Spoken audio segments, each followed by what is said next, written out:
you ever noticed the closer we get to our goals, the more the brain actually either speeds us up or tries to slam the brakes? There's evidence behind both. So let's start with this. Why getting closer to a goal can really trigger both motivation and sabotage. Neuroscience shows this happens because the brain's reward system changes as we approach the finish line. When we're far from a goal, our brain relies on anticipated dopamine, that spark that keeps us going because the outcome still feels far away and worth chasing. But as we get closer, the brain starts shifting to completion dopamine. Unfortunately, this can go one of two ways. So for some of us, that almost there feeling sharpens, right? Our focus increases, our energy increases. For others, it triggers resistance. So a sudden fear of what comes next, loss of routine, or even pressure to keep performing at the same level. Cognitive neuroscience, this is partly linked to the orbital frontal cortex and anterior cingulate cortex. So these are areas that evaluate rewards and monitor potential errors. Okay, cool, but why is the brain even trying to do this to us when we're about to win? Like, what's going on? So it basically senses risk, like change, right? Or uncertainty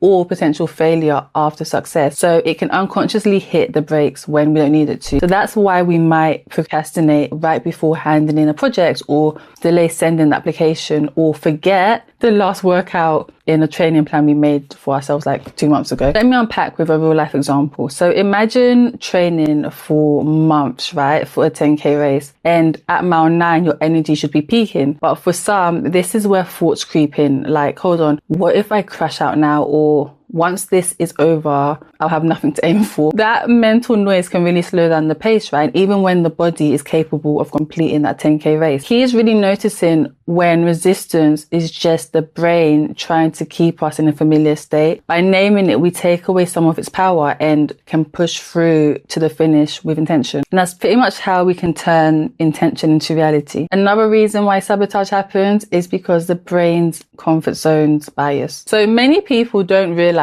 that self-sabotage often isn't about laziness. It really isn't. It's loyalty to our comfort zone. The research suggests that the brain prefers predictability because it reduces cognitive load and perceived threat, which makes sense. So the prefrontal cortex, which plans and makes decisions, works closely with the amygdala to basically scan for change. So if the change feels too rapid or too quick or intense, the amygdala can basically trigger subtle avoidance behaviors to keep us safe, you know, what it calls safe. So from a neuroscience perspective, the brain sees unfamiliar habits, even healthy ones, unfortunately, as potential risk until they've been repeated enough times to become familiar patterns. And this links to that concept of Hebbian learning. Do you remember the neurons that have wired together? So it basically explains why repeated behaviors, good or bad, can become easier to maintain over time. And you know what? The plot even thickens because this comfort zone bias can basically disguise itself as rational thinking. So we might say, oh, I'll start next week, or do you know what? I'll do it when I have more time. But often these are just ways the brain delays the discomfort of change. Okay, I get it, but now what? So what's the solution? Well, the solution isn't necessarily to force motivation, right? It's to shrink the threat level. So for example, make that new behavior so small and so easy that the brain barely recognizes it's even a change. So over time, repetition rewires the comfort zone itself until the healthy choice feels like the default option. And that's pretty much how we can create progress that we can trust. Okay, so another thing that may be causing our self-sabotage is identity behavior mismatch. Okay, so one powerful insight is that habits stick when they align with how we see ourselves. So when there's a mismatch, that's when sabotage tends to creep in. So psychologists call this self-concept congruence. And that's the idea that basically our actions tend to follow our identity. So if we see ourselves as not a morning person, but we're trying to build like a 5 a.m. morning routine, we're basically trying to push water up a hill. It's just not going to be easy. The basal ganglia, which automates repeated behaviors, struggles to basically reinforce habits that feel out of character. Identity-based habits are just more resilient because they activate the medial prefrontal cortex, right? And that's a region linked to self-referential thinking. Habit feels like something we do. It's more likely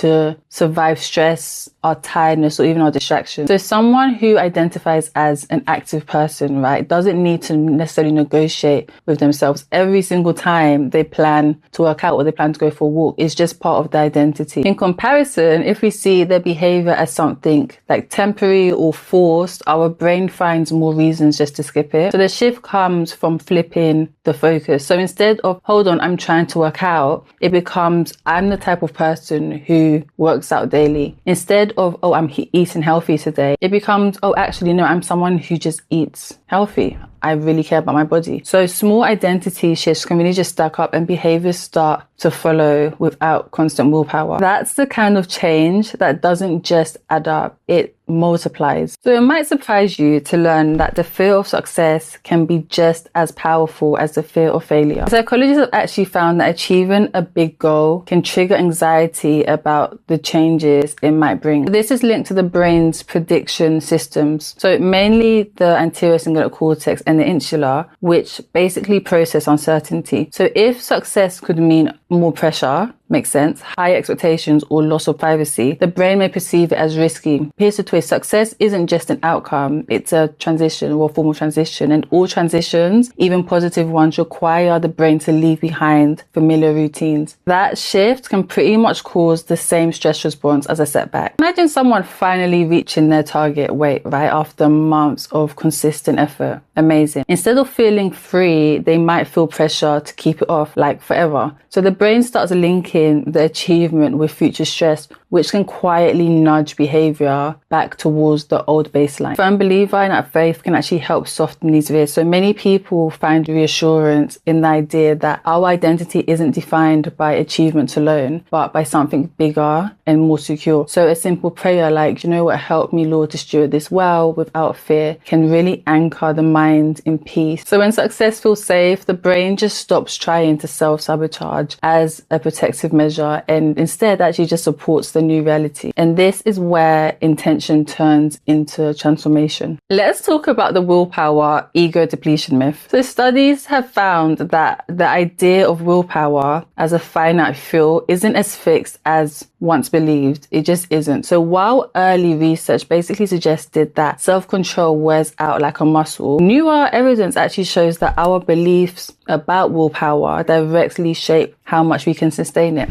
Interesting. So from a cognitive neuroscience perspective, self-control basically engages the dorsolateral prefrontal cortex, which is an area that can maintain effort when motivation is reframed. Let me unpack. If we believe our energy, for example, is limited, the brain interprets effort as draining. But if we believe self-control is renewable, we're more likely to persist and follow through. So for example, think of two people both avoiding late night snacking, right? So one thinks, I only have so much willpower left, I'm running out. Whereas the other could think, hold on, every time I resist, I'm getting stronger. The first person's performance tends to decline faster. Well, hypothetically, it probably would, even if both started with like the same ability. So what's the takeaway here? Habits are easier to maintain when we see self-control as a skill we can grow, not a resource we're burning up. So that belief shift changes, right? Both perception and performance. And you know what is proof that the brain is built for adaptation? Okay, so what if stress is one of the reasons for our self-sabotage? Hear me out. Stress doesn't just derail healthy habits, right? It can actually directly amplify the behaviors we're trying to avoid. So when we're under stress, unfortunately, the brain shifts decision-making from the goal-directed system, the prefrontal cortex, to the habit system, dorsolateral striatum. That means we're more likely to default to automatic patterns, even if they're the very ones we've been working so hard to change. This explains why a stressful day at work can lead straight back to the takeaway menu, or skipping the gym even after weeks of consistency. It's not just bad discipline, it's more like the brain reverting to the path of least resistance. So when resources feel depleted, that's just tends to be what happens. Surprising stat though, research suggests that people under chronic stress are up to 50% more likely to abandon new health behaviors in the first month. The takeaway from this point is manage your stress. Manage your stress to avoid self-sabotage. Waiting for a perfect start date is one of the brain's most subtle forms of sabotage, because the perfect start date just doesn't exist. Research in temporal landmarks, basically known as the fresh start effect, shows that people are more motivated to begin new habits after like symbolic dates like Mondays or birthday or a new year. But here's the catch. If a habit breaks midweek, the brain may delay restarting until the next fresh start point. That gap can snowball into weeks of inaction. Trust me, I've been there. Neuroscience basically explains this is a form of cognitive framing. So the hippocampus stores the habit context, and if the brain tags a routine as a Monday start, any disruption outside that frame feels like it doesn't count. So for example, missing a Wednesday workout can lead to the thought, oh, I'll start again on Monday. But this creates an all or nothing loop. Like, it's just not helpful. That prioritizes clean restarts over like imperfect consistency. So what's the fix here? Do you know what? Break the calendar lock. Just break it by treating any moment as a restart point. The quicker the return to the habit, the less the brain anchors it to a single day. So that's how we create progress we can trust. And this links to why all or nothing thinking just absolutely wrecks habits. It destroys them. In psychology, we understand that perfectionism is often a disguised form of avoidance. Yep, I've been there. So cognitive behavioral research shows that all or nothing thinking activates the brain's error monitoring system. So this is the anterior cingulate cortex to a point where it feels safer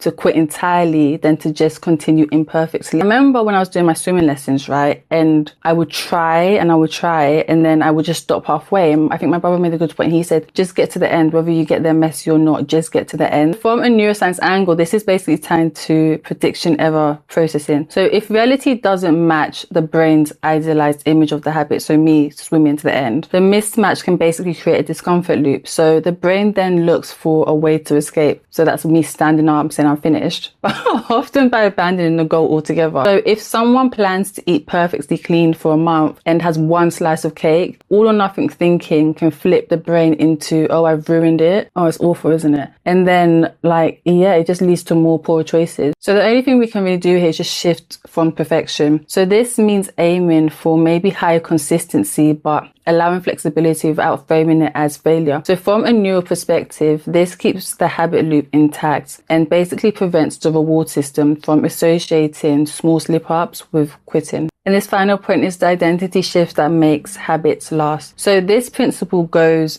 deeper than we think. Habits don't just shape behavior, they shape identity. So research on self-concept and behavior change shows that when habits align with identity, or the identity we aspire to be, they're far more likely to stick. So ultimately, self-sabotage isn't a sign that we're broken. Absolutely not. It's often just our brain trying to help us stay safe in an outdated way. But by understanding the science behind why we resist the very habits we want, we can spot the patterns, interrupt them, and just choose differently. So the goal isn't perfection. It never is. It's basically creating an environment where the brain feels safe enough to let change stick. If this video helped you, check out the Wellbeing guys and some of these videos, and I will see you in my next one.